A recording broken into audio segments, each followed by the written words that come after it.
All right, folks, what is going on? Back with another video, and today we're going to talk about the pregame or my pregame thoughts of the Atlanta Falcons New York Giants game. Haven't talked much about the Falcons this week, more about Georgia Southern because I was pretty excited about what they could do this week. Unfortunately, they fell on their face and ended up losing the game against Louisiana. Hopefully that may not be the same case for Atlanta Falcons.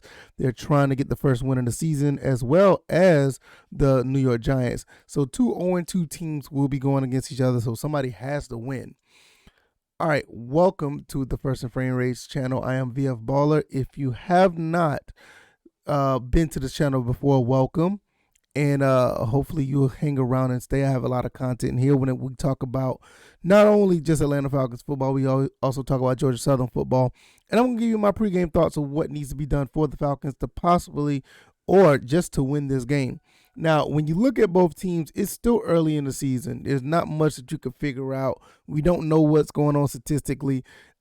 Even though it's, just 2 games already been played, it's still a situation where you have to figure out who's doing what and who's doing, who's actually prominent on the team. We know who are capable of putting up numbers. You have Matt Ryan, you have Cordell Patterson, you have Calvin Ridley, and even you have Kyle Pitts. These guys can put up numbers, can do very well for the team. And on the other side, Daniel Jones has been doing very well.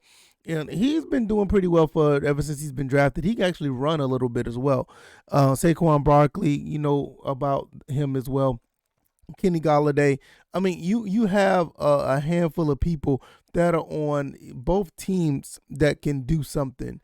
So, like I said, let's get into this. I want to really think about what can be done. Let's see. The Falcons basically just need to contain Saquon Barkley and try to contain Daniel Jones. Make him throw a little bit more than usual.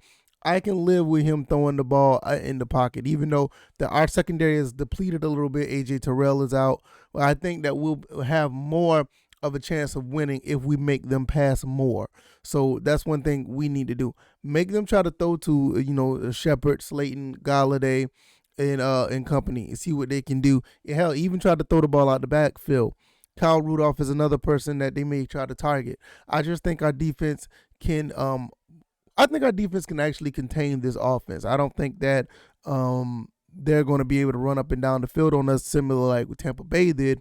I think we're going to see more of what we saw in the second half where, the Falcons basically did a number on Tampa Bay's offense. It was just more that a couple of pick sixes and we just didn't move the ball offensively. And we just wasn't able to do anything because we made that game fairly close. And the game was closer than what was indicated. I don't think we're going to have that same problem against the New York Giants. I think we should be able to move the ball very well. And that just flips over to the offensive side of the Falcons. If we can get a little bit of protection, I think we can do very well. I mean, I think that's one of the main things that we had a problem with we having no protection, having to throw the ball really fast and quickly, a lot of short passes. And I think that's a lot to do with play calling as well. Even though the protection was a lot better last week, I really think that we're able to throw the ball downfield a little bit more. And especially with, the defense of the Giants, which is actually a little better than advertised. I still think we'll be able to get some yards in the air against the Giants.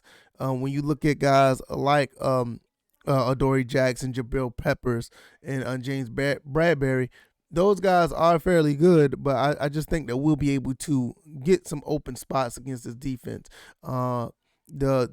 The Washington football team was able to do pretty well, and they squawk out a victory against the Giants, but they was able to move the ball pretty well throughout the air as well. So I see why I don't see where we can't do the same thing.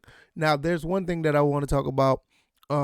Russell Gage is going to be out, which, to be honest, I am kind of disappointed in Russell Gage. I thought he was going to play a lot better this year. And Russell Gage is making, the entire receiver core look kind of, bad, to be honest. I mean, he just has not been able to produce like he was, and now he's injured. So I would like to see somebody like a Tajay Sharp. I think Frank Darby is still out, so that's a bummer as well. but I think Tajay Sharp could step up and do something.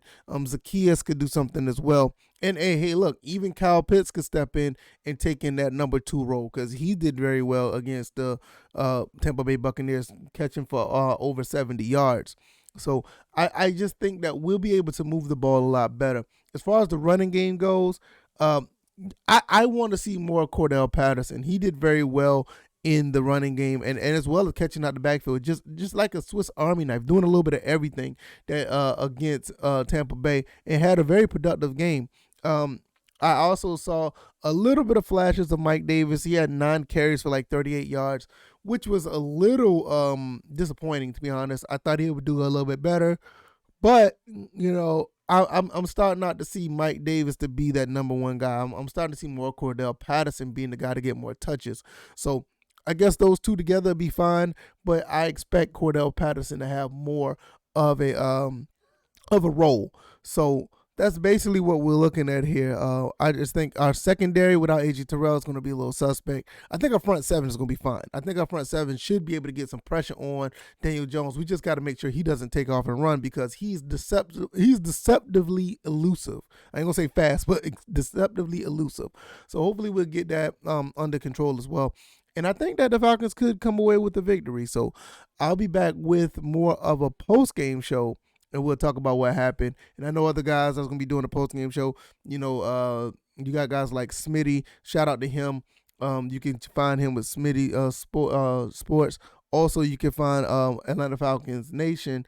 They're going to be doing a post-game as well. And I'll be giving my thoughts as well. So it's going to be a lot of content out here that you can find to talk about the post-game as far as who wins, who loses, and what can be done to move forward. Even if we do win, there's still a lot more progress to be done and a lot more improvement. If you like this video, hit the like button, share this video, let people know what I'm doing over here, and subscribe to the channel if you haven't already. Over here, like I said, we talk about Atlanta Falcons football, also talk about Georgia Southern football. My other channel, I talk more about gaming. That's why you see all this gaming stuff behind me. And we always have a blast when we talk about the things that we talk about on both channels. Shout out to the people on Patreon. You guys are great. Cannot thank you guys enough. And I will have some exclusive content for you guys very, very soon. Probably later on today.